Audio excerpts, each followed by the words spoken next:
ఓం సాయిరామ్. సమర్థ సద్గురు సాయినాథ్ మహారాజుకి జై. సాయి భక్తులందరికీ నమస్కారం అండి. మన బాబాగారి దయ వల్ల మనందరం బాగుండాలి, సంతోషంగా ఉండాలి అని చెప్పి మనస్ఫూర్తిగా కోరుకుంటూ ఈరోజుటి వీడియో స్టార్ట్ చేస్తున్నాను ఫ్రెండ్స్. ఇక ఈరోజు వీడియోలో మనం చూడబోయేది ఏంటి అంటే, తల్లి ఈరోజు నీ ముందు ఒక చీటీని ఉంచుతున్నాను. మరి నువ్వు ఆలస్యం చేయకుండా ఈ చీటీని తెరచి చూడు. నీకు రావాల్సినటువంటి శుభవార్తను నువ్వు తప్పకుండా విని మనసును ప్రశాంతంగా ఉంచుకో. బిడ్డా, ఏది ఏమైనా కూడా నీవు మనోవేదన చెందవద్దమ్మా. అంతేకాదు, నీ మనసులో ఉన్నటువంటి భారాన్నంతా కూడా కాసేపు పక్కన పెట్టి ప్రశాంతమైనటువంటి భావంతో ఈ సాయి చెప్పే మాటలను గనక నువ్వు ఈరోజు విన్నావంటే నీ మనసు చాలా ప్రశాంతంగా ఉంటుంది. అంతేకాదు, ఈ రోజున నీవు నా ముందున్నటువంటి ఈ చీటీని ఒక్కసారి తెరచి చూడు. నీకు దక్కవలసినటువంటి శుభవార్త, నీకు రావాల్సినటువంటి, నువ్వు వినాల్సినటువంటి శుభవార్త తప్పకుండా వింటావు బిడ్డ అంటూ బాబాగారు మన కోసం తీసుకొచ్చిన ఈ సందేశాన్ని వినే ముందుగా మన ఛానల్ని ఫస్ట్ టైం చూస్తున్నట్లయితే ప్లీజ్ సబ్స్క్రైబ్ చేసుకోండి ఫ్రెండ్స్. వీడియో నచ్చితే కనుక లైక్ చేసి సపోర్ట్ చేయండి. ఇక వీడియోలోకి వెళ్ళబోయే ముందుగా ఒక్కసారి, ఎక్కడెక్కడో మీరు జ్యోతిష్యం చెప్పించుకొని తృప్తి చెందకుండా, మనశ్శాంతి అనేది లేకుండా, మీ సమస్య అనేది ప్రాబ్లంకి ఆ సొల్యూషన్ అనేది దొరక్క మీరు అసంతృప్తిగా బాధపడుతూ ఉన్నట్లయితే ఒక్కసారి మనకు బాగా తెలిసినటువంటి గురువుగారు శ్రీ షిరిడి సాయిబాబా ఆశీస్సులతో జ్యోతిష్యం చెప్తున్నారు గురూజీ సుబ్రహ్మణ్యం రాజు గారు. Contact number 9908224144. ఈ గురువుగారు నెంబర్ 1 వశీకరణ స్పెషలిస్ట్. మీ యొక్క ప్రతి సమస్యకి కూడా పరిష్కారం అనేది చూపిస్తారు. అన్ని విషయాలను కూడా ఫోన్లో స్వయంగా గురువుగారే మాట్లాడతారు. ప్రేమ, పెళ్లి, భార్యాభర్తల మధ్య సమస్యలు, స్త్రీ మరియు పురుషుల వశీకరణం చేయబడును. చెడు గృహ ప్రయోగాలకు నివారణ చేయబడును. మీ యొక్క ఎటువంటి సమస్యనైనా సరే ఫోన్లోనే 24 గంటల్లో పరిష్కారం అనేది చూపిస్తారు. కాబట్టి నమ్మకంతో గురువుగారిని కాంటాక్ట్ అవ్వండి. మీరు ఎక్కడెక్కడో జ్యోతిష్యం చెప్పించుకొని అసంతృప్తి చెంది ఉంటే ఈ గురువుగారి దగ్గర ఒక్కసారి ఫోన్ చేసి మీ సమస్యకు పరిష్కారం అనేది తెలుసుకున్న తర్వాత మీ మనసు ప్రశాంతంగా ఉంటుంది. కాబట్టి నమ్మకంతో కాల్ చేయండి గురువుగారికి. సుబ్రహ్మణ్యం రాజు గారు, నెంబర్ 1 వశీకరణ స్పెషలిస్ట్. Contact number 9908224144. ఇక వీడియోలోకి వచ్చేస్తే, తల్లి నీ మనసులో ఎంత బాధగా ఉందో, అలాగే నువ్వు ఎంత కంగారు పడుతున్నావో నాకు బాగా తెలుసు. జీవితం ఎంత వేగంగా మారిపోయిందంటే, ఒకప్పుడు ప్రతిదాని గురించి ప్రశ్నించే నేను ఇప్పుడు భగవంతుడి సంకల్పాన్ని నమ్మడం మొదలుపెట్టాను. ఇప్పుడు నా నమ్మకం ఎంత బలంగా ఉందంటే, ఏదైతే నిరాశ ఎదురై అది దేవుడు నన్ను రక్షించడానికే చేస్తున్నాడు అని చెప్పి మనసుకు అనిపిస్తుంది బాబా. ఇప్పుడు నా కళ్ళు సమాధానాల కోసం వెతకటం లేదు. నిశ్శబ్దంగా అంగీకరించి నేను అన్నింటా కూడా ముందుకు సాగిపోతున్నాను. అది జరిగి తీరుతుంది.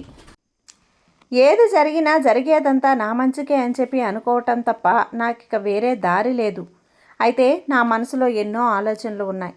గుండె నిండా బాధలున్నాయి. భుజాలపై బాధ్యతలు ఉన్నాయి. ఎటు చూసినా కూడా ఆవేదనే. ఏం మాట్లాడుతున్నా కూడా భయంగా ఉంది. ఏం మాట్లాడినా సమస్యలు ఎదురవుతున్నాయి. ఇలా ఆవేదనగా ఉంది. ఏం చేద్దామన్నా కూడా అడుగడుగునా నాకు అడ్డంకులే కనిపిస్తున్నాయి.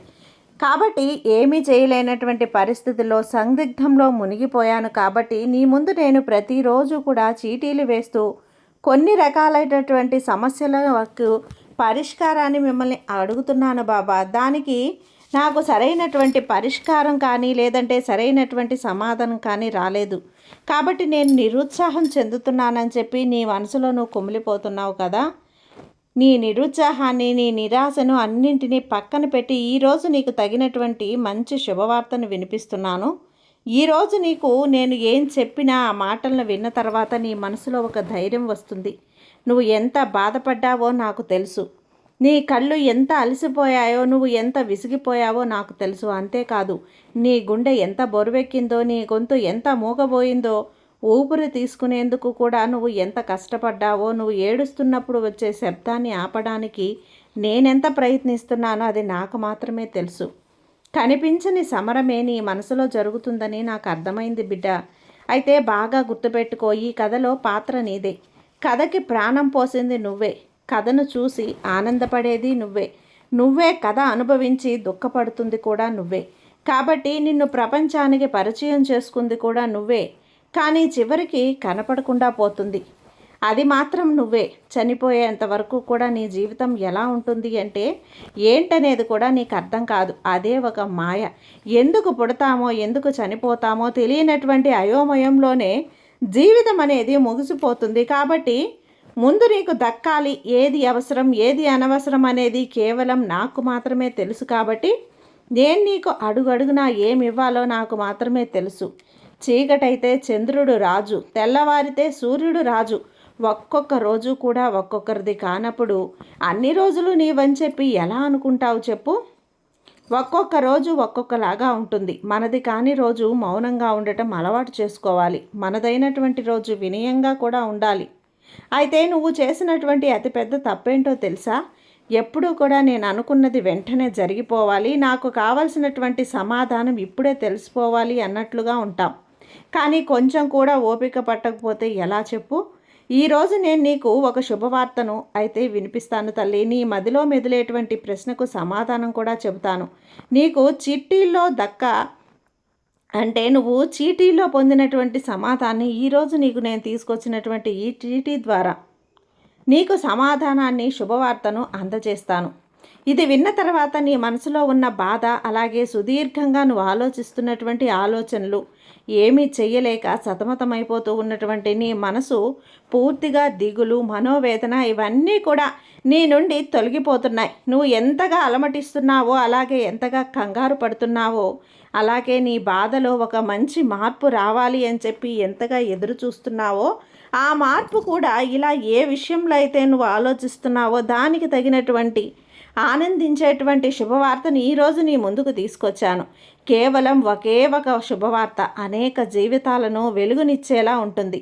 ముఖ్యంగా నీ జీవితం ఎంతో దారుణమైనటువంటి స్థితి నుండి ఒక అద్భుతమైనటువంటి అసలు నేనేనా, అసలు నా బంధమేనా ఇంతలా మారిపోయింది అని చెప్పి నువ్వు అనుకునేటువంటి గొప్ప స్థాయికి నువ్వు కోరినటువంటి వ్యక్తిని నీ ముందుకు తీసుకొస్తాను. అయితే ఇంతకీ ఆ శుభవార్త ఏంటా అని చెప్పేసి అనుకుంటున్నావు కదా? అయితే చెప్తాను, జాగ్రత్తగా ఆలకించు. నువ్వు ఏదైతే నీ జీవితంలో ఇది జరగాలి అని చెప్పి కోరుకుంటున్నావో అది జరగలేదేమో అని చెప్పి అనుమానపడుతున్నావో, అంటే గాలిలో దీపం పెట్టి ఆరిపోకూడదు అని చెప్పి అనుకుంటే అది మూర్ఖత్వం అవుతుంది. అలాగే నువ్వు ఏదైతే జరగాలి అని చెప్పి అనుకుంటున్నావో అది జరగడం కోసం ఎంతో కష్టపడ్డావు, రేయింబవళ్ళు ఆలోచించావు, అందులో నాకు విజయం దొరకటం లేదని చెప్పి చాలా గందరగోళమైనటువంటి మానసిక స్థితిని అనుభవిస్తూ ఉన్నావు. ఇక్కడ గాలిలో దీపం పెట్టినప్పుడు కేవలం దానిని ఆర్పడానికి ఒక అడ్డు కావాలి. అయితే ఇక్కడ నీ ఎదుగుదలను ఎవరైతే ఆపాలని చూస్తున్నారో వారి యొక్క ఆ చూపు నుండి కూడా నువ్వు, ఆ ప్రయత్నం నుంచి కూడా నువ్వు బయటపడాలి. ఇతరుల దారుల నుంచి, వారు ఏర్పాటు చేసినటువంటి కొన్ని పనుల నుంచి నువ్వు బయటపడాలి. అయితే ముఖ్యంగా గుర్తుపెట్టుకో, నీకు కూడా ఒక అడ్డు కావాలి. ఎలాగైతే గాలిలో దీపం పెట్టినప్పుడు ఆ దీపానికి 2 చేతులు అడ్డు పెట్టి ఆ దీపం కొండెక్కకుండా కాపాడుకుంటామో, లేదా దాని మీద ఒక గ్లాసు, ఏదైనా గాజు గ్లాసు బోర్లిచ్చి కొండెక్కకుండా కాపాడుకుంటామో, అలాగే నీ జీవితం కూడా దేదివ్యమానంగా వెలగాలని చెప్పి నువ్వు ఎలాగైతే కోరుకుంటావో చక్కగా నీ జీవితంలో సుఖశాంతులతో, అష్టైశ్వర్యాలతో తులతూగడానికి ఒక చెడు కన్ను అనేది నీకు అడ్డుగా వస్తుంది. అది ఒక గాలిలా నీ యొక్క జీవితాన్ని అతలాకుతలం చేసేస్తుంది. అయితే మరి దీనికి ఎటువంటి దారి లేదా అని చెప్పి మాత్రం నువ్వు ఆలోచిస్తున్నట్లయితే దానికి నీకు ఒక శుభవార్త రూపంలో నేను నీకు ఒక మాటను చెబుతున్నాను. చూడు బిడ్డ, కొన్ని గ్రహదోషాల కారణంగా కావచ్చు, లేదా కర్మ ఫలితాలు కావచ్చు, నువ్వు చేసినటువంటి కొన్ని చెడు పనుల వల్ల కావచ్చు, నీవు కొంచెం బాధలనైతే అనుభవిస్తున్నటువంటి మాట అయితే వాస్తవమే. కానీ ఇప్పుడు ఈ శక్తిని నువ్వు తగ్గించుకోవటానికి నువ్వు చేయవలసింది ఏంటి అంటే, నీ గ్రహాలను నువ్వు అనుకూలంగా మార్చుకోవటం కోసం నువ్వు ఏం చేస్తావు అంటే, ప్రతి గురువారం లేదా వచ్చేటువంటి గురువారం శనగలను నానబెట్టి, ఆ నానబెట్టినటువంటి శనగల్ని ఉడకబెట్టి వాటిని తాలింపు వేసి అందులో ఆవాలు, ఎండుమిర్చి వీటన్నింటినీ కూడా వేసి శనగల్ని చక్కగా సాయి దేవాలయంలో కానీ, దత్తాత్రేయ స్వామి దేవాలయంలో కానీ నువ్వు చక్కగా అందరికీ పంచిపెట్టు. ఈ విధంగా పంచిపెట్టిన తర్వాత ఈ శనగలతో పాటు నీవు కుదిరితే చపాతి ఇటువంటివి కూడా చక్కగా తయారు చేసి, వంకాయ అంటే బాబాకి చాలా ఇష్టం. మరి వంకాయ కూర, చపాతీలు ఈ విధంగా తయారు చేసి దేవాలయంలో గనక నువ్వు ఒక పేదలకు కానీ ఎవరికైనా పంచిపెట్టినట్లయితే నువ్వు ఏ శక్తినైతే నిన్ను అడ్డుకుంటుంది ఆ శక్తినైతే పూర్తిగా అంతమైపోతుంది. అలాగే నీ జీవితంలో నువ్వు అనుకున్నవి అనుకున్నట్లుగా సక్రమంగా జరుగుతాయి. నువ్వు ఏ శుభవార్త కోసమైతే 1000 కళ్ళతో ఎదురు చూస్తున్నావో, ఏ సమాధానం కోసమైతే ఎదురు చూస్తున్నావో ఆ సమాధానం నీకు తప్పకుండా అందుతుంది. నువ్వు కోరినటువంటి కోరికలు ఖచ్చితంగా నెరవేరేటువంటి బాధ్యత నాది. ఇక నువ్వు ఈ ఒక్కటి కూడా చేసుకోకుండా ఉండవద్దమ్మా. నేను చెప్పిన ఈ మాటను తూచా తప్పకుండా పాటించు. అలాగే ఈ విధంగా చేసిన తర్వాత ఫస్ట్ బాబా గారికి సమర్పించు. ఆ తర్వాత వచ్చినటువంటి భక్తులకు లేదా ఎవరైనా పేదవారికి కనిపిస్తే గురువారం రోజున ఈ విధంగా చేయి. తప్పకుండా నీకు జరిగేటువంటి మార్పును నీ కళ్ళారా, అద్భుతాన్ని నువ్వు చూసి నిజంగా ఇంత మార్పు నా జీవితంలో జరిగిందా అని నువ్వు కోరుకున్నటువంటి కోరికలు కూడా త్వరగా తీరిపోయేలా నేను నా అభయాన్ని ఇస్తాను. నీ జీవితం చాలా ఆనందంగా మారుస్తాను తల్లి. నీ చేతిలో డబ్బు నిలిచేలా చేస్తాను. నిజంగా నువ్వే ఆశ్చర్యపోతావు. అయితే ఒక్కొక్క దానికి ఒక్కొక్క కారణం అనేది లేకపోలేదు బిడ్డ. నీ చేతుల మీదుగా ఆహారాన్ని పంచిపెట్టడం అనేది చాలా శుభదాయకం.